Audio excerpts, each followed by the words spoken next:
Oh, the boulder's gone. Why is the boulder not here graphically? Boom! Yay! VikzeLink! Hey! Boom! Alright, we're having a rainy day here in Redridge Mountains. And before we get going, as I said... Well, yeah, I'm gonna talk about this for a little while. As I said in yesterday's recording session, that was the night of the Eurovision finals. And today, I know the results, because yeah, I watched it. And I can't, like personally, I can't say I'm super happy about the results. Not that I don't,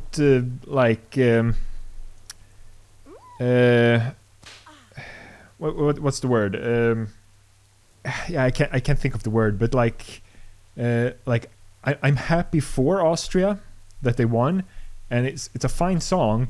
It just wasn't my favorite, but that's not the reason I'm not that happy. It's also not because Sweden didn't win. I'm fairly happy with our results as well, and yes, it would have been fun to win with that song. It would have also been fun to get our 8th win and thereby being like the grand champions of Eurovision. But I'm also okay with Sweden not winning. My personal favorite was Albania, and they did decently well as well. But that's not the reason why I'm not super happy about the results. Also would have been cool to see France win. I mean, I think our Swedish commentator said like they haven't won in, I think he said 48 years. So that they have 5 wins, but all of them were like way back in the early days. And they haven't won since. So that would have been cool. They also did kind of well. No, the reason I am unhappy is because people keep bringing in politics into the contest, and it just ruins it. It taints the contest, and I hate it. And mainly what I'm talking about is the extremely high public vote score that Israel got. Like, I am not protesting like their participation. I think it's fine that they participate if they follow all the rules.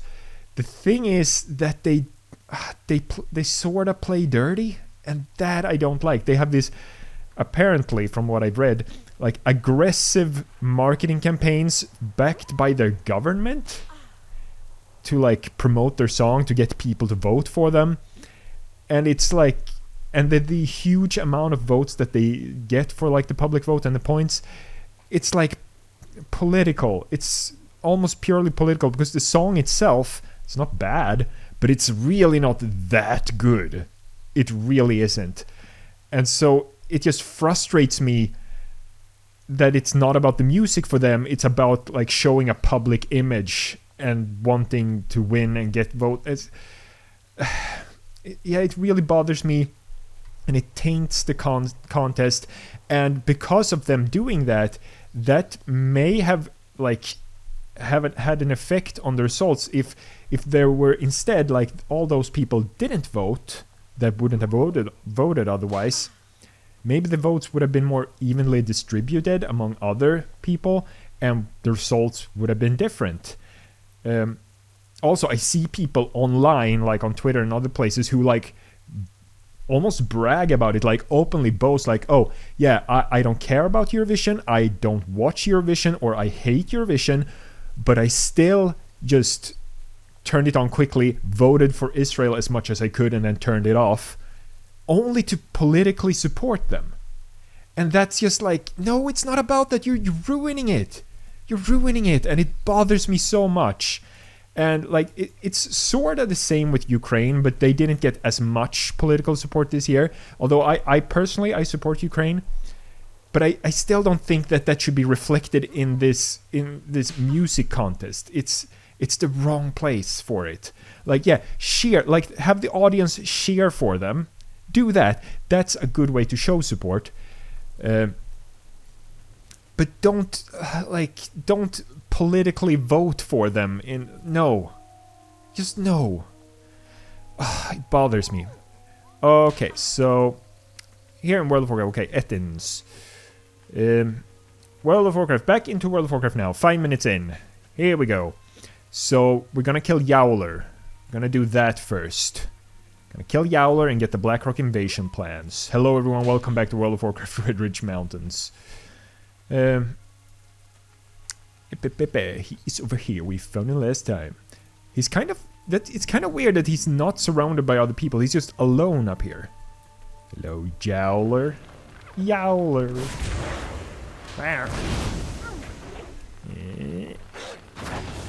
And you're getting a Chaos Bolt because you are special. Boom. Blackrock invasion plans. Ooh, I can read them. Maybe these are more intricate than the Gnoll plans we've seen before. Ogorin Nas. Makog killed Tovnokas Kagkaz Tovosh Kgog Lokthar Oshkazil il Magok Lokmogul. Lokthar I recognize like in Lokthar Ogar, but I don't know exactly what it means. So I can't really read Orcish. That's not my language. You don't speak my language. But now we need to take over an Ettin. Ah! No! No! No, no, no. We did see one walk around here a couple of moments ago.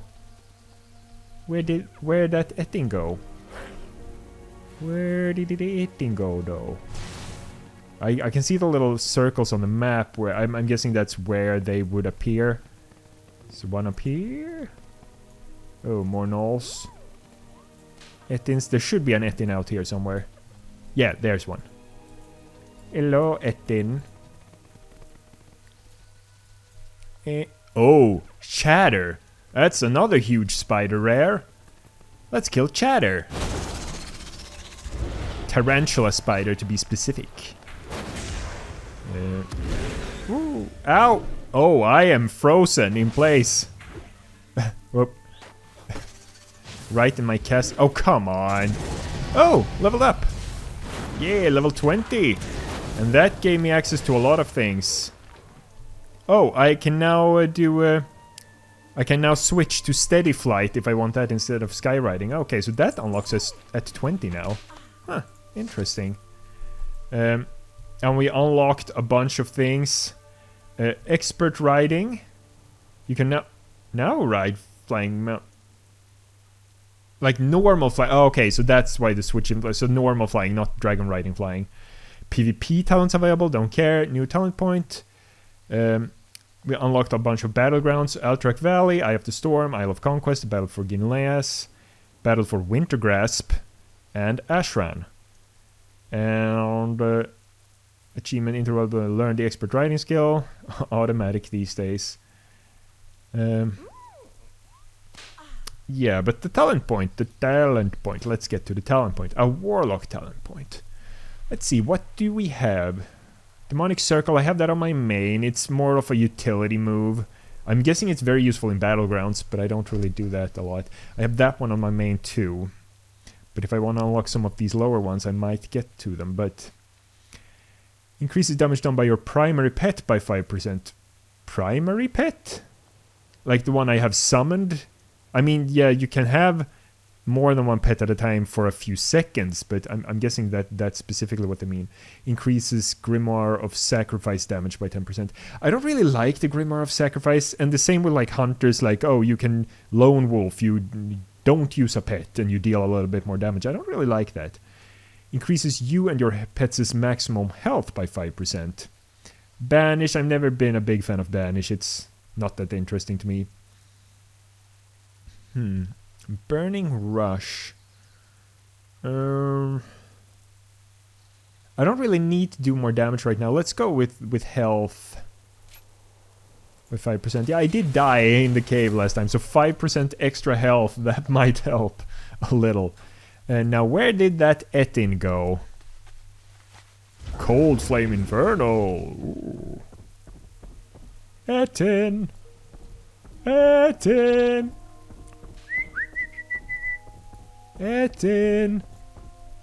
It's all the way in there. Well, I am here to control you, and I presume that we ride it with the control orb.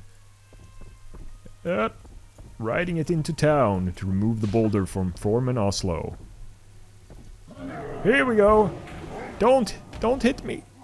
Whoa. Oh no, we don't ride. We just have it tamed. Gigantic Gurlock. No. Ride. Ground speed 100%. It is weird to me, as someone who has been playing since 2006, how much they've sped up certain aspects of the game just to get people to the endgame content faster. Come on, Canyonetin. Oh, the boulder's gone. Why is the boulder not here graphically? Do I like... Oh, I guess. Damn rock won't budge! Push harder! Well, I clicked the orb and now it just... I'm pushing as hard as I can, the thing weighs a ton. I guess he's saved? What can I do for you? Did you recover the supplies? Be careful. Thank you, citizen. Without you, we would have starved, or worse, been forced to go out and get food for ourselves. Gloves. Light bless you. But, like, where do I... So I guess the boulder... Oh, that's too bad that it, like, glitched out and the boulder just wasn't there. I think the Etin is supposed to either, like, smash it or pick it up and throw it away and then the Etin runs off. It's too bad that that glitched out so we didn't get to see it. Ooh. Collect that appearance. Laced mail bracers. These gloves were better. Yeah. And... Oh, so I got 2 different pairs of gloves. These have higher item level, but I lose most stats and get 1 armor. That's... Nah. Not interested. Okay, you're coming in here with me now. Fine. Oh. What can I do for you? Oh yeah, right. He has that quest. Go with honor, friend. You used an Etin to remove the boulder that was crushing Foreman Oslo? Incredible work, Kefina. Oslo will be grateful once he regains his composure. For the Alliance. Will the Etin go away now? Apparently not. Do you have the Blackrock invasion plans? Go with honor, friend. Magistrate Solomon takes the plans from you and begins reading. Shadow-eyed army? Damn those orcs to hell! These invasion plans speak of a massive buildup of orcish and Gnoll forces in the east. Looks like Gath Ilizog, the Blackrock general, is preparing to march his armies across Lakeshire and attack Stormwind directly. Escalation bridges. Also, he could read the Orcish. We're finished! I might as well call for an evacuation now and clear out Lakeshire before the orcs march. And right when we finally finished building that damned bridge. What hope is there, Kefina? There is hope, Solomon. What hope, Colonel? What could possibly save us from the impending assault? He served 248 consecutive tours of duty across the First, Second, and Third Wars. Captured 5 years ago by a battalion of filthy, pig-sucking Blackrocks, 5 clicks out from the southern DMZ. Tortured and kept alive as a urinal for young orc warriors. For 5 years! John J. Keshan! Keshan's alive? I thought he died. He's alive, all right, and been living like an outcast in Lakeshire for the past 5 months. Or hadn't you noticed? Now, enough chatter. We've got people to save. Yeah, Hey there. I guess. See you later. Light be with you. You ever heard of John Keshan, Kefina? I was his commanding officer throughout all 3 great wars. Let me tell you, that man has killed more orcs than any man alive. If anyone can stop the Blackrock invasion, it's John J. Keshan! We need to get him to help us, or Lakeshire will be nothing more than a mound of rubble and ash after that massive Blackrock army marches through Elwyn. I heard he was fighting in the underground fight club at the Lakeshire Inn. Find him and tell him everything you know. Enlist the help of John J. Keshan at the Lakeshire Inn in Lakeshire. I forgot that they had a fight club in the basement of the inn. I forgot that. So, this John J. Keshan fellow, I do believe from, based upon what I read... oh yeah, the escalation bridges, right.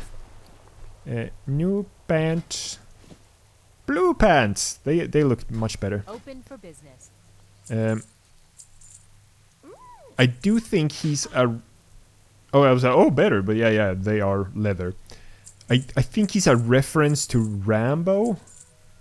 But that doesn't really mean a lot to me because I've never seen any of the Rambo movies, so I can't really relate to the references. But if you've seen them, you might recognize stuff from this part. They have double posters here as well. They used to be wanted quests from here. But yeah, I think we're done up in the Redridge Canyons. There is this area up here, but I think that's a little bit later, and we still have the whole eastern part left. We've only done here and here, essentially. There's still quite a bit to go. But before we go down in the basement of the inn... I think you can hear them from down there a little bit. Yeah, little fighting noises. I am gonna end the episode here, even though, yeah, we didn't get that much done, simply because I had to talk so much about Eurovision, but that's really what was needed. So, yeah, the question is gonna be simply, if you watched it, what did you think of this year's Eurovision, and about the topics I brought up? What are your thoughts about this whole thing? But yeah, thank you guys so much for watching. Don't forget to like and subscribe, and I will see you next time. Leave me. Boom. Yay! Everything. Hey! Boom, boom. Yay! Watch some videos. Hey! Boom.